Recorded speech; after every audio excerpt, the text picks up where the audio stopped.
या ठिकाणी खऱ्या अर्थाने आपण 1 वाजेपासून आलेले आहात. भोसले साहेब सगळेजण म्हणतील की दादा भोपून उशीर आला, तर असं नाहीये. मी 1:30 वाजता तिथे येऊन गेलो. 1 वाजेचा आपला कार्यक्रम नियोजित होता. 1:30 वाजता मी इकडे येऊन गेलो. परंतु प्रमुख पाहुण्यांचं वाट पाहायचं म्हणून आपण आतापर्यंत थांबलो होतो. काही वेळेतच कृषी मंत्री महोदय कोकाटे साहेब या ठिकाणी त्याचं आगमन होत आहे. संपूर्ण तालुक्यामध्ये आभार दौरा या माध्यमातून प्रत्येक गावामध्ये आम्ही सर्व पदाधिकारी जाऊन त्या गावांचा आभार मानतो आणि म्हणजे 3 वाजेपासून त्या गावांना पण वेळ दिलेले आहे आणि 7-8 गावं आता सायंकाळपर्यंत काढायची आहे. आजच्या या कार्यक्रमाचं निमित्ताने मी आदरणीय मंच आणि आपल्या सर्वांचे या ठिकाणी आभार व्यक्त करतो.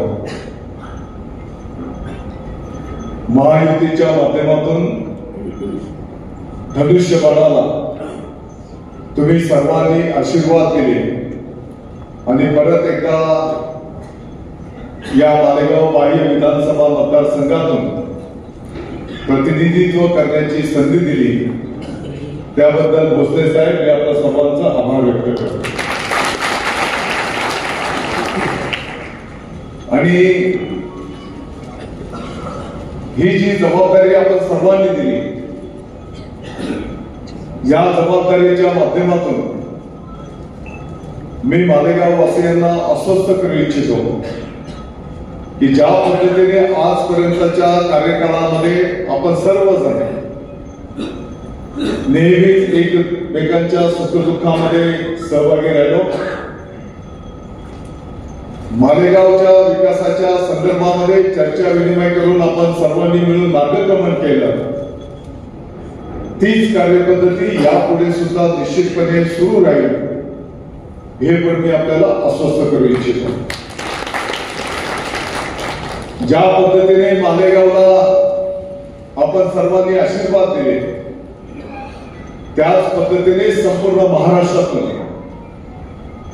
संपूर्ण जनता जनार्दनाने भरभरून महायुतीला आशीर्वाद दिले आणि परत एकदा या महाराष्ट्रामध्ये महायुतीच्या सरकारच्या माध्यमातून मुख्यमंत्री पदावर आदरणीय देवेंद्रजी फडणवीस साहेब, उपमुख्यमंत्री पदाच्या माध्यमातून आदरणीय एकनाथजी शिंदे साहेब, माननीय अजितदादा पवार साहेब यांच्यावर संपूर्ण महाराष्ट्राने जबाबदारी त्या ठिकाणी दिलेली आहे.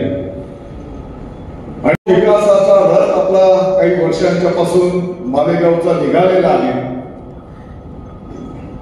त्याच गतीने महायुतीचं सरकार असल्यामुळे कुठल्याही पद्धतीचं त्याच्यामध्ये खंड पडणार नाही, किंबहुना आणखी जोमाने तो विकास आपला मालेगावचा पुढे कार्यरत आहे हे पण मी आपल्याला आश्वस्त करू इच्छितो. मी आभार मानायला जात असताना गावामध्ये सांगतोय की निवडणुकीच्या काळामध्ये जे काही शब्दप्रयोग आपण मालेगावच्या मतदार राजांशी, नागरिकांशी संवाद साधताना केले होते, येणाऱ्या काळामध्ये नार पार गिरणार नदीजोड प्रकल्प कार्यान्वित झाला पाहिजे, मार्गी लागला पाहिजे. गेल्या अनेक वर्षांच्या पासून मालेगाव जिल्हा निर्मितीचा आपला विषय आहे. मालेगावमध्ये मेडिकल इंजिनिअरिंग कॉलेज आलं पाहिजे. आपल्या मालेगावच्या शेतकऱ्यांच्या प्रगतीच्या दृष्टिकोनातून जो शासनाचा महत्वाकांक्षी प्रकल्प आहे, नानाजी देशमुख कृषी संजीवनी योजना, पोखरा योजना, ज्याच्यामध्ये पाठीमागच्या काळामध्ये आपण सर्वांनी प्रयत्न केले आणि त्या योजनेमध्ये मालेगाव तालुक्याचा परत एकदा एक विशेष बाब म्हणून समावेश करून घेतलेला आहे. आणि म्हणून त्या योजनेच्या माध्यमातून या तालुक्याच्या शेतकऱ्यांच्या प्रगतीच्या दृष्टिकोनातून आपल्याला सर्वांना मार्गक्रमण करायचं आहे. मला वाटतं की येणाऱ्या 2-3 महिन्यामध्ये संपूर्ण राज्यव्यापी त्या योजनेचा कामकाज सुरू होईल आणि निश्चितपणे मालेगावच्या शेतकऱ्यांच्या प्रगतीच्या दृष्टिकोनातून तो एक चांगला माइलस्टोन प्रकल्प या माध्यमातून शेतकऱ्यांची प्रगती साध्य होणार आहे. आज या ठिकाणी बोलत असताना आदिवासी बांधवांच्यासाठी एक विशेष बाब म्हणून आपण मागच्या काळामध्ये 3000 घरं मंजूर करून घेतली. ती पण लवकरात लवकर कशी मार्गी लागते हे सर्व गोष्टी आपल्याला पुढे न्यायच्या आहेत. मला माहिती आहे आता आदरणीय कोकाटे साहेब पण थोड्याच वेळात या ठिकाणी येतील. मागच्याच आठवड्यामध्ये जी आपली शेतकऱ्यांच्या दृष्टिकोनातून आर्थिक सक्षमता देणारी अर्थवाहिनी आहे नाशिक जिल्हा मध्यवर्ती सहकारी बँक, गेल्या काही वर्षांच्या पासून त्या ठिकाणी ती बँक अडचणीत आलेली आहे आणि म्हणून मागच्याच आठवड्यात मी माननीय उपमुख्यमंत्री महोदय अजितदादा पवार साहेबांशी संवाद साधला आणि ही बँक परत एकदा ऊर्जित अवस्थेत आली पाहिजे. या माध्यमातून शेतकऱ्यांना आर्थिक पतपुरवठा झाला पाहिजे, कारण अतिशय सहज पद्धतीने याच बँकेच्या माध्यमातून शेतकऱ्यांना पतपुरवठा होऊ शकतो. आणि म्हणून मला वाटतं की साधारणपणे पुढच्या महिन्यामध्ये या संदर्भामध्ये मंत्रालय पातळीवरनं विभागाचे मंत्री महोदय आणि वरिष्ठ नेत्यांचं मार्गदर्शन घेऊन एक सकारात्मक मार्ग कसा निघेल, कारण या बँकेच्या ठेवीदार पण मोठ्या प्रमाणात अडचणीत आलेले आहेत. दुसरीकडे कर्ज वसुलीच्या दृष्टिकोनातून काही ठिकाणी शेतकऱ्यांच्या जमिनी त्यांच्यावर विकास सोसायट्यांचे बँकांचे नाव लावणं, त्यांचा लिलाव करणं, एकीकडे ही पण प्रक्रिया प्रगतीत आहे. ही काही आपल्याला घोषणाबाबत गोष्ट नाही. आणि म्हणून ठेवीदारांचे साधारणतः 2-1 कोटी रुपये त्यांच्या कष्टाचे पैसे या बँकेमध्ये त्या ठिकाणी अडकून पडले. त्यांच्या कुटुंबामध्ये लग्न कार्य, आजारपण असं असताना त्यांच्या हक्काचे पैसे त्यांना मिळत नाही, ही पण वस्तुस्थिती आहे. आणि म्हणून या बँकेला आपल्याला सर्वांना मिळून कोकाटे साहेब आल्याच्या नंतर खऱ्या अर्थाने मी हा मुद्दा ठेवणार होतो, कारण या बँकेचं त्यांनी प्रतिनिधित्व पाठीमागच्या काळामध्ये केलेलं आहे. आणि म्हणून मी आपल्याला विश्वास देऊ इच्छितो की याही संदर्भामध्ये निश्चितपणे आम्ही सर्वजण मिळून त्या ठिकाणी पाठपुरावा करू आणि त्याच्यातनं निश्चितपणे एक पॉझिटिव्ह मार्ग निघेल हा आपल्याला मी विश्वास देतो. आज या ठिकाणी बोलत असताना आपल्याला माहिती आहे महाराष्ट्राचे लोकप्रिय उपमुख्यमंत्री माननीय एकनाथजी शिंदे साहेब त्यांच्या जिव्हाळ्याचा विषय असलेला शालेय शिक्षण विभाग या विभागाची जबाबदारी त्यांनी आपल्या मालेगाववर दिलेली आहे. भोसले साहेब दादांना पण माहिती आहे की थोडस मी ते टाळायला पाहतो आणि शिंदे साहेबांनी 2 गोष्टी ठेवल्या. त्यांचे जिव्हाळ्याचे विषय आहेत शिक्षण आणि आरोग्य, आणि हे दोन्ही विषय शिवसेनेकडे आहेत. शिंदे साहेबांनी सांगितलं या 2 विषयांपैकी कोणत्या विषयावर जायचं तेवढंच बोल. आणि त्यांनी सांगितलं की या विषयांच्या माध्यमातून आपण जनतेची सेवा करू शकतो.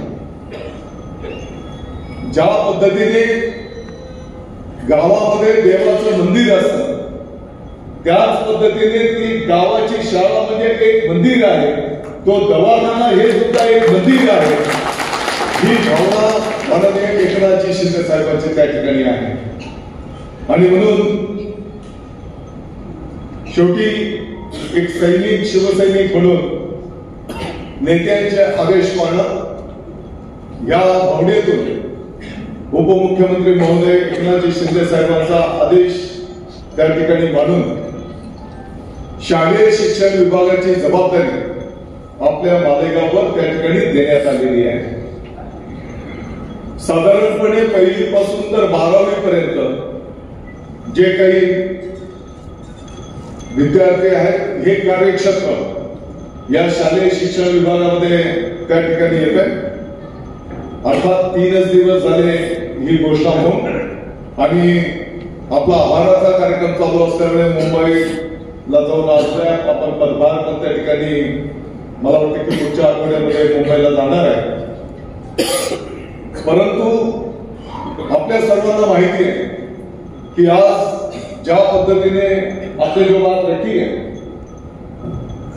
आताच्या घडीला जी काही शिक्षण पद्धती आहे त्या शिक्षण पद्धतीच्या माध्यमातून अनेक महानुभावांनी त्यांचा प्रदीर्घ जो काही अनुभव आहे त्या अनुभवाच्या माध्यमातून चांगलं कार्य त्यांच्या परीने मला वाटतं की संपन्न केलेलं आहे.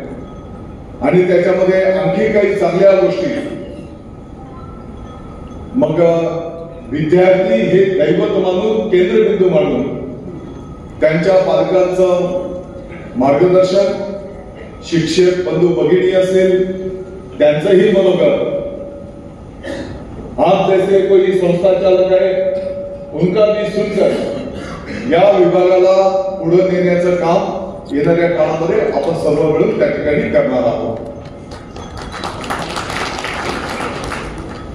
जिथपर्यंत आपल्या मागच्या काही वर्षांच्या पासून जिल्हा परिषदच्या शाळेंना नवीन इमारती बांधणं किंवा दुरुस्ती करणं याला खूप कमी प्रमाणात निधी उपलब्ध व्हायचा आणि म्हणून पाठीमागच्या काळामध्ये आपल्या सरकारने काही प्रमाणामध्ये निधी दुरुस्तीच्यासाठी, काही इमारती नवीन बांधण्याच्यासाठी जिल्हा नियोजन डीपीडीसीच्या माध्यमातून उपलब्ध करून देण्याचं धोरण स्वीकारलं.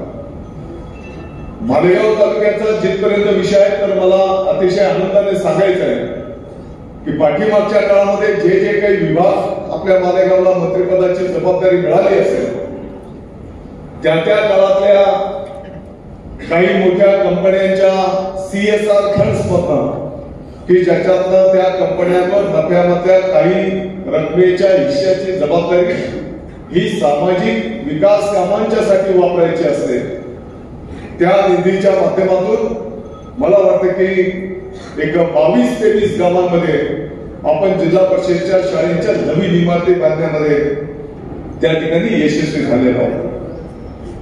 जवळपास 30-40-50 गावांच्या जिल्हा परिषदच्या शाळा आपण दुरुस्त त्या ठिकाणी करण्यामध्ये यशस्वी झालेलो आहोत. मागच्या काळामध्ये पालकमंत्री पदाची नाशिकची जबाबदारी असताना जळगाव जिल्ह्याच्या जिल्हाधिकारी सीओनी रोजगार हमी योजनेच्या माध्यमातून जिल्हा परिषदच्या शाळांना कंपाऊंड बांधणं हा एक चांगला पॅटर्न त्या ठिकाणी मागच्या काही वर्षांपूर्वी त्यांनी कामकाज केलेलं आणि त्याची माहिती घेऊन आपणही आपल्या मालेगाव तालुक्यापासून तर नाशिक जिल्ह्याच्या साधारणपणे 650 जिल्हा परिषदच्या शाळांना कंपाऊंड बांधण्याचं काम रोजगार हमी योजनेच्या माध्यमातून पूर्ण केलेलं आहे. आणि येणाऱ्या काळामध्ये जेवढ्या नाशिक जिल्ह्याच्या जिल्हा परिषदच्या शाळा आहेत त्या सर्व शाळांचं कंपाऊंड या महात्मा गांधी राष्ट्रीय रोजगार हमी योजनेच्या माध्यमातून पूर्ण करण्याचं आपण त्या ठिकाणी टार्गेट निश्चित केलेलं आहे. गेल्या 3 दिवसापूर्वी या विभागाची जबाबदारी मिळाल्याच्या नंतर या क्षेत्रामध्ये अनेक चांगल्या लोकांनी काम केलेलं आहे. त्यांच्याशी संवाद साधण्याचं काम चालू आहे. काही लोकांना प्रत्यक्ष बोलवलं, त्यांच्याकडनं प्रेझेंटेशन घेतलं, कोणत्या गोष्टींच्यासाठी कुठून आपण निधी उपलब्ध करू शकतो, काय काय सुधारणा केल्या पाहिजे. मला वाटतं की अनेक गोष्टी त्या ठिकाणी शिकण्यासारख्या आहेत आणि हे एक मोठं आव्हान आहे. आणि म्हणून सर्व गोष्टीचा सारांश जर बोलायचं म्हटलं तर मी आपल्याला अस्वस्थ करू इच्छितो की खूप आपण सर्वजण कष्ट करून आणि या विभागाला न्याय देण्याचं निश्चितपणे काम केलं जाईल. गेल्या 3 दिवसांपासून तालुक्यात आभार दौरा करीत असताना काही जिल्हा परिषदच्या शाळेला यापूर्वी पण भेटी द्यायचो आणि आताही भेटी देत असताना अनेक जिल्हा परिषदच्या शाळेमध्ये अतिशय आपल्याला आनंद होईल, अभिमान वाटेल अशा प्रकारचं कार्य त्या संपूर्ण गावाने, त्या ग्राम शिक्षण समितीने, त्या शाळेत, त्या गावाच्या शाळेच्या सर्व शिक्षक बंधू भगिनींनी त्या ठिकाणी संपन्न केलेलं आपल्याला पाहायला मिळत आहे. अनेक विद्यार्थी मराठी, इंग्रजी अतिशय शुद्धपणे वाचन, अनेक विद्यार्थ्यांनी कविता बोलून दाखवल्या, अनेक विद्यार्थ्यांनी गाणे म्हणून दाखवले, काहींनी खेळाचे चांगले सादरीकरण केलं आणि त्या शाळेची स्वच्छता असेल, त्या शाळेतलं भोजन व्यवस्था असेल, त्या शाळेच्या विद्यार्थ्यांच्यासाठीची स्वच्छतागृह असते, त्या शाळेच्या विद्यार्थ्यांना शुद्ध पिण्याचं पाणी असेल, अनेक गावांमध्ये चांगली सुविधा आहे. काही गावांमध्ये आपल्याला आणखी मोठ्या प्रमाणात काम करण्याची आवश्यकता आहे आणि येणाऱ्या काळामध्ये निश्चितपणे या सर्व गोष्टी केंद्रबिंदू ठेवून त्या ठिकाणी काम करण्याचा आपल्या सगळ्यांचा मानस आहे. आपल्याला सर्वांना माहिती आहे की कोकाटे साहेब येईपर्यंत मी जरा गोष्टी साहेब तुमच्या मनासारखं कार्यक्रम कुठे निघतोय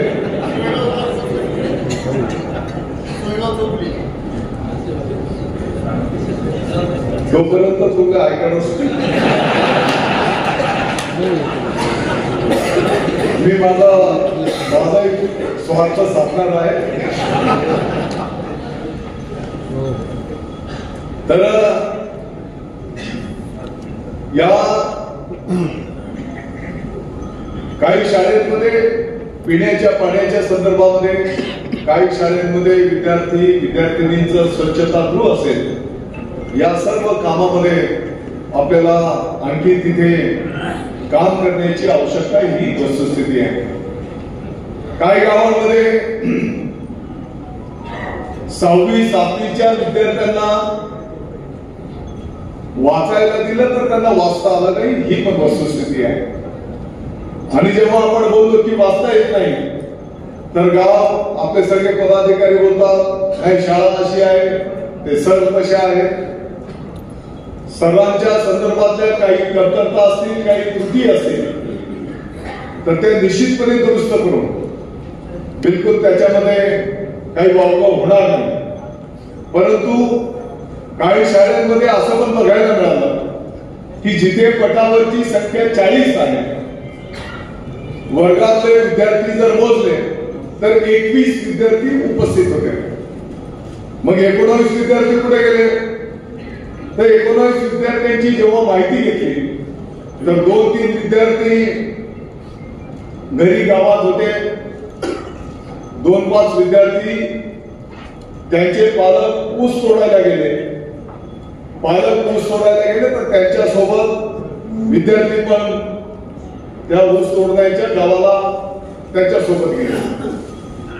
काही ठिकाणी विद्यार्थी कापूस वेचायला गेले, काही ठिकाणी विद्यार्थी कांदे लावण्याचे काम करतात. ही पण वस्तुस्थिती आहे. आणि म्हणून मला वाटतं की जर विद्यार्थी शिक्षक सांगतायत की विद्यार्थ्यांना शाळेत पाठवा, ते आले पाहिजे. आणि आम्ही जर विद्यार्थ्यांना शाळेमध्ये पाठवण्याला कमी पडत असू तर मला वाटतं की मग विद्यार्थ्यांच्या शिक्षणाचं पुढचं भवितव्य मग 6वीतल्या विद्यार्थ्याला वाचता येत नाही असंच अंधकारमय त्या ठिकाणी असणार आहे. आणि म्हणून मी आपला आभार मानित असताना आपल्याला सर्वांना विनंती करणार आहे, समाजामध्ये आपला वर्ग आपल्या पाठीमागे आहे. जसं गावामध्ये एखादं मंदिर बांधताना आपण सर्वजण एकत्रितपणे येऊन काम करतो, तर माझी पण तुम्हाला विनंती असणार आहे की शाळा हे त्याच पद्धतीचं तेवढंच तोलामोलाचं मंदिर आहे.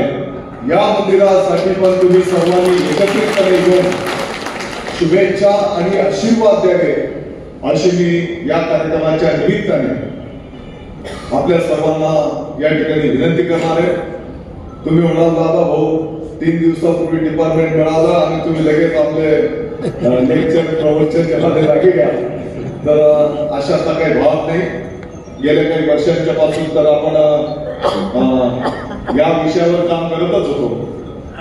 आता गावांमध्ये जात असताना मी तर शिवसेनेच्या पदाधिकाऱ्यांना स्पष्टपणे सांगितलेलं आहे की आता तुमची जबाबदारी आहे. आपल्या जिल्हा परिषदच्या शाळेमध्ये जो विद्यार्थी येईल त्या प्रत्येक विद्यार्थ्याचं नख सुद्धा व्यवस्थित असलं पाहिजे, त्याचे केस सुद्धा व्यवस्थित असले पाहिजे, त्याचे कपडे सुद्धा व्यवस्थित असले पाहिजे. ही जबाबदारी त्या गावाच्या शिवसैनिकांची, त्या शाखेची असणार आहे. आणि म्हणून मला वाटतं की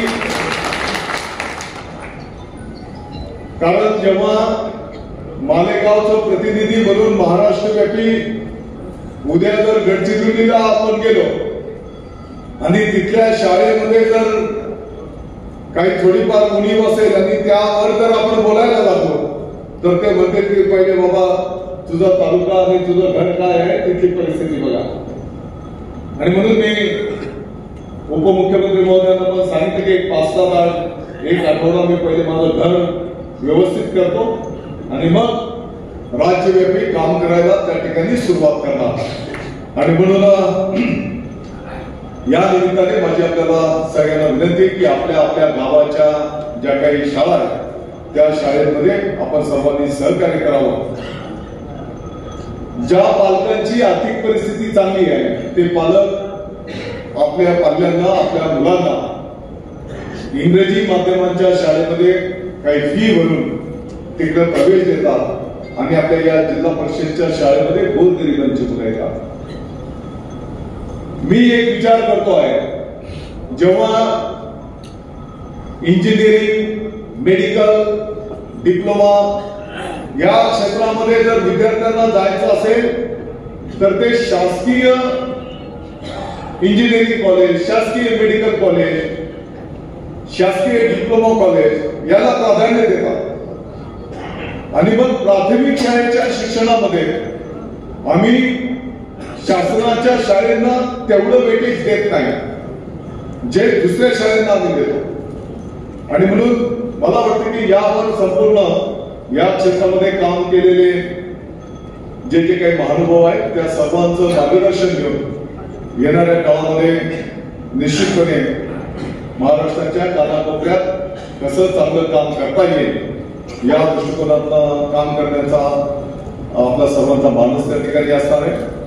मागच्या आठवड्यामध्ये अधिवेशन काळामध्ये कांदा उत्पादक शेतकरी बांधवांच्या ज्या काही भावना आहेत, केंद्र सरकारने 20% जे निर्यात मूल्य आहे ते स्थगित केलं पाहिजे या संदर्भातल्या आपल्या नाशिक जिल्ह्याच्या शेतकऱ्यांच्या भावना आम्ही सर्व आमदारांनी माननीय उपमुख्यमंत्री महोदय, माननीय मुख्यमंत्री महोदयांच्या कानावर त्या ठिकाणी घातल्या.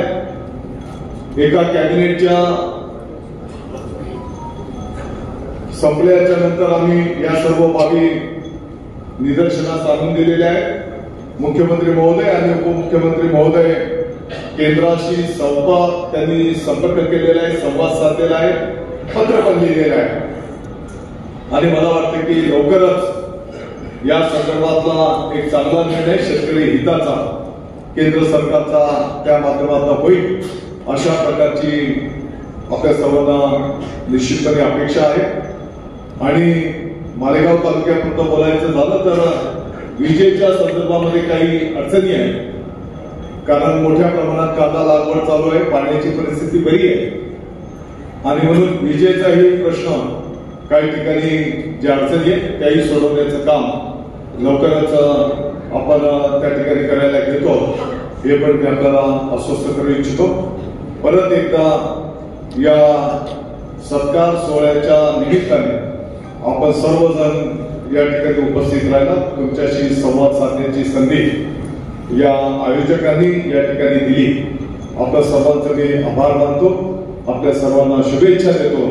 परत एकदा आपल्याला नम्रतेने सांगू इच्छितो, या मालेगावच्या विकासाच्या दृष्टिकोनातून, या शालेय शिक्षणाच्या विकासाच्या दृष्टिकोनातून आपल्या ज्या काही सूचना असतील तर एक दोन ओळी कागदावर जर लिहून दिल्या तर निश्चितपणे त्याचं स्वागत त्या ठिकाणी असणार आहे.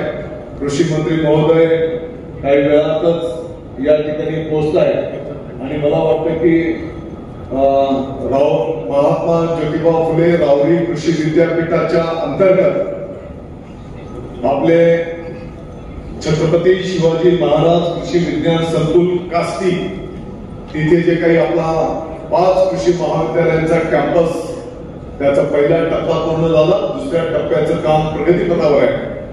कृषी मंत्री महोदय आता आपल्या नाशिक जिल्ह्याचेच असल्यामुळे मला वाटतं की ज्या गतीने यापूर्वी काम चालू होतं त्याच गतीने ते काम पुढे जाईल आणि लवकरच दुसऱ्या टप्प्याचं पण काम त्यांच्याच उपस्थितीमध्ये त्याचं लोकार्पण करण्याची संधी आपल्या संपूर्ण मालेगावकरांना त्या ठिकाणी निश्चितपणे मिळेल. हा विश्वास मी आपल्याला या निमित्ताने देतो. आपलं सर्वांचा आभार. जय हिंद, जय महाराष्ट्र.